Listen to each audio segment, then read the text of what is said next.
And tonight, as you heard from Brett, the Biden policy crime wave continues unabated. We're going to get into the Christmas tree shortly. Democratic rhetoric pushing division and distrust and is inflicting daily consequences on all Americans as it plows along, targeting you, your family, and businesses across the country. Another example of the wanton chaos comes to us once again, indeed, from New York City, when our all-American Christmas tree in the Fox Plaza was burned down in the early morning hours. I think it was just a bit after midnight. We've seen, of course, also the torching of small businesses in blue cities. We've watched in abject horror as Molotov cocktails have been tossed into police cars, as Antifa and other leftist rioters threw liquid concrete into the faces of journalists and others who would dare to expose them and their violent tactics. And so now it's a Christmas tree, the symbol of unity during the holiday season. But don't worry about us at Fox News, though. We're fine. We are rebuilding our tree. It will be relit tomorrow, and it will be bigger and more beautiful than before. And our security team is, in fact, the best in the business.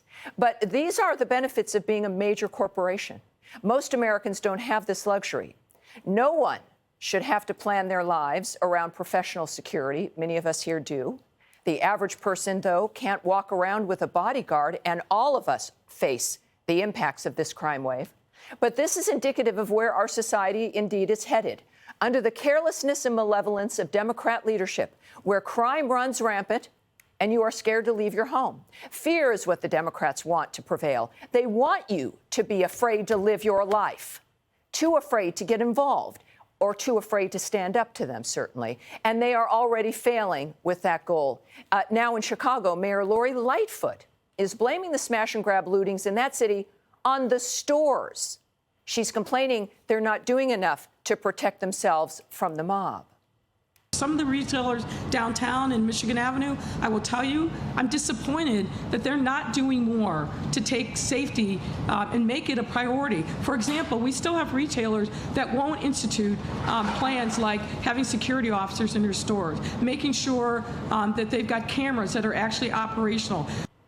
Well, there's so much to say. Politicians continue to create an untenable and violent environment and then blame the victim. And it's not just about the local crime waves. Joe Biden's attempts to trash the Constitution with vaccine mandate after mandate is at least being thwarted by federal judges for the menace that they are, as a federal district judge in Georgia just this week blocked Biden's vaccine mandate for federal contractors, meaning that nearly every single Biden vaccine mandate has been blocked nationwide. As Judge Stan Baker wrote in his ruling Tuesday, even in times of crisis, this court must preserve the rule of law and ensure that all branches of government act within the bounds of their constitutionally granted authorities. Isn't that what all of us have been saying? But that doesn't seem to matter to the village troll, Flipper Fauci. In love with being on TV, as he continues to abandon science and threatens Americans with political opinions based on guesswork, he again insisted personal freedom is way overrated and dangerous. Totalitarian mandates, everybody, is the only way to be safe. When you're in the middle of what we call a historic experience of the worst pandemic of a respiratory disease in the last 100 years, we have to put the communal responsibility ahead of individual preferences. Sometimes you've got to do things that are unpopular, but that clearly supersede individual choices. Wow. But of course, to the left and to the extreme Democratic Party, the rule of law, the Constitution, and the separation of powers is an afterthought. Because remember, this isn't the first unconstitutional power grab the Democrats have tried to ram down the throat of the American public. Remember this fall, when Biden's eviction moratorium was struck down by the Supreme Court after Joe Biden so much as admitted it was unlikely the order would pass legal scrutiny. Blind power grabs, reckless efforts to infringe on your personal liberty and individual sovereignty, well, it's just another day in Joe Biden's Washington. But thankfully, our judicial branch, along with millions upon millions of common sense Americans, are standing up. They're standing up against medical tyranny, standing up against attacks on the separation of powers, and standing up against an agenda obsessed with trying to regulate every single aspect of your day-to-day life. All of these things should now be a top priority for every American. Now, the good news, Americans all across the country are, in fact, doing this. And they're coalescing around the idea that America is a fundamentally good nation, rejecting the radicalism being foisted upon us by the far-left progressive opposition. It's why we see Americans taking to the streets to protest mandates, even willing to lose their jobs, to preserve fundamental principles of autonomy and freedom of choice. And it's why we see a wave of retirements among Democrats ahead of the 2022 midterms. Isn't that funny? So what's the Democrats' answer to seeking approval and cratering credibility? To fuel more hysteria, more panic, and more speculation about everything and anything COVID.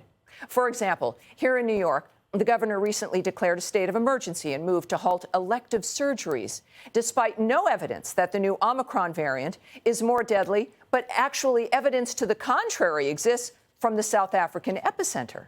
But of course, the worst variant of them all is called leftism.